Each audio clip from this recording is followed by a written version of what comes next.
Le skipping, c'est quoi? Le skipping, c'est un lancer qu'on réalise sur le côté et qui permet de propulser son leurre en parallèle de l'eau, à ras de l'eau, en lui faisant faire des rebonds sur la surface.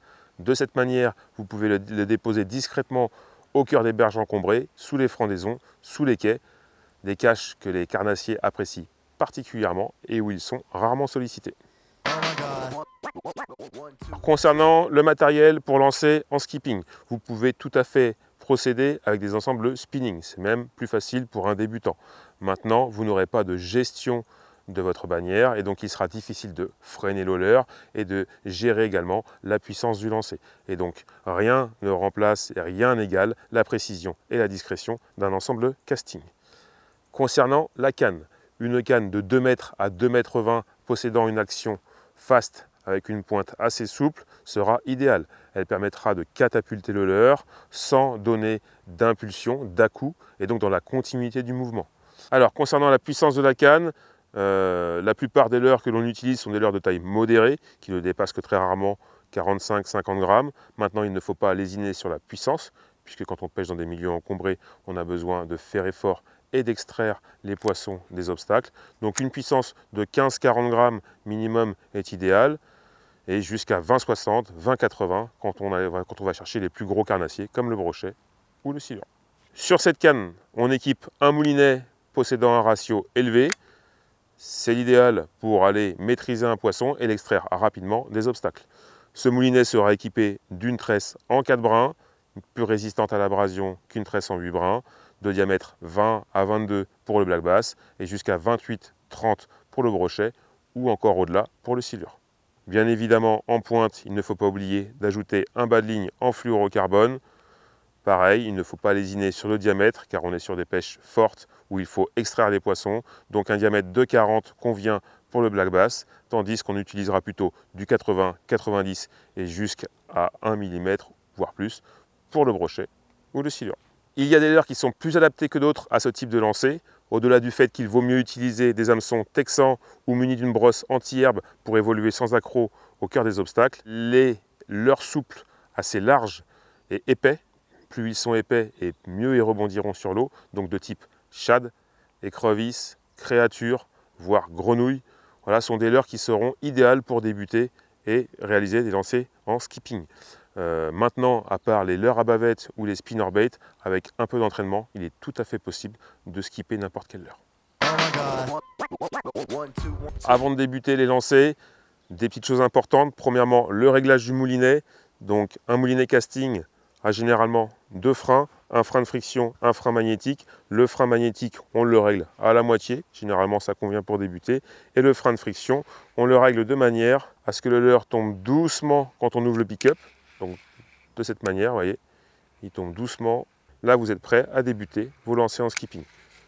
Quand vous serez plus à l'aise et en pratiquant, vous pourrez desserrer vos freins progressivement pour atteindre des distances de lancer plus importantes. Deuxième chose importante, il faut commencer avec des leurres assez volumineux, assez épais, qui rebondiront facilement sur l'eau. Donc là, un gros shad bien épais sera l'idéal pour débuter. Il sera toujours temps de réduire en taille quand vous prendrez un petit peu l'habitude. Dernière chose importante, si vous débutez votre partie de pêche, il faut réaliser un lancer dans le vide, à la distance voulue, et bien tremper sa bannière. Humidifier sa tresse de manière donc, à mouiller la bannière bien sûr, mais également le pouce pour obtenir une meilleure glisse par la suite. Rappelez-vous vos séances de ricochet quand vous étiez plus jeune.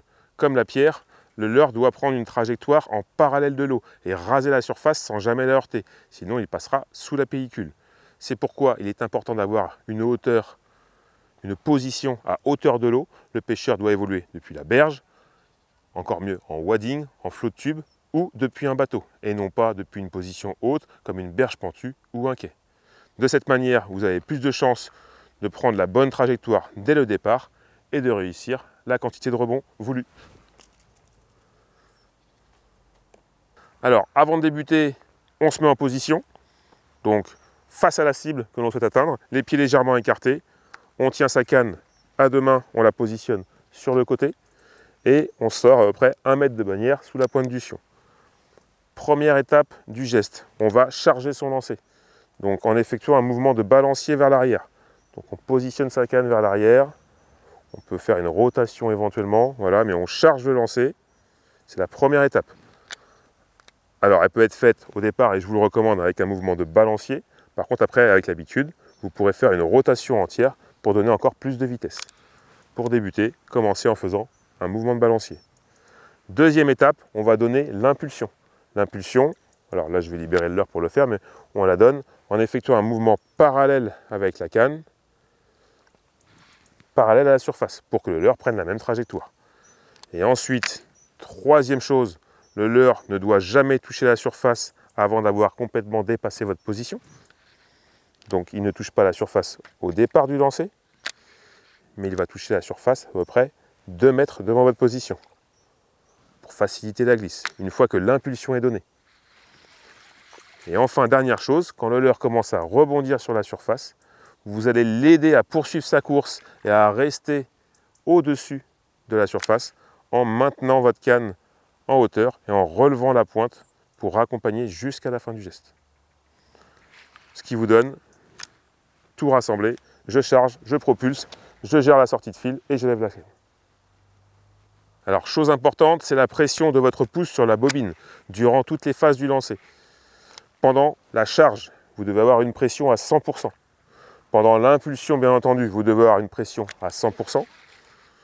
Puis ensuite, on va libérer à 50%, donc on garde une pression avec le pouce, on libère à 50% jusqu'à l'impact et pendant que le leurre glisse. Puis, progressivement, on reprend 75% de pression pour accompagner le leurre jusqu'à sa cible. Puis quand il l'atteint, on reprend contact à 100%. On procède de la même façon pour effectuer un lancer en revers. 2 mains sur la canne, sur le côté, on charge, on donne l'impulsion.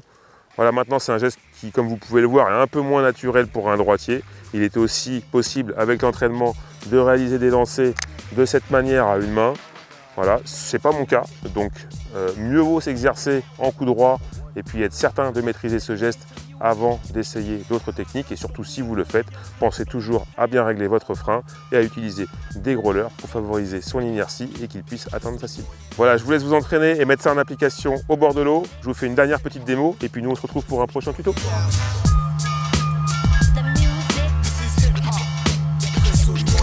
C'était pas mal celui-là. Oh my God. 1, 2, 1, 2.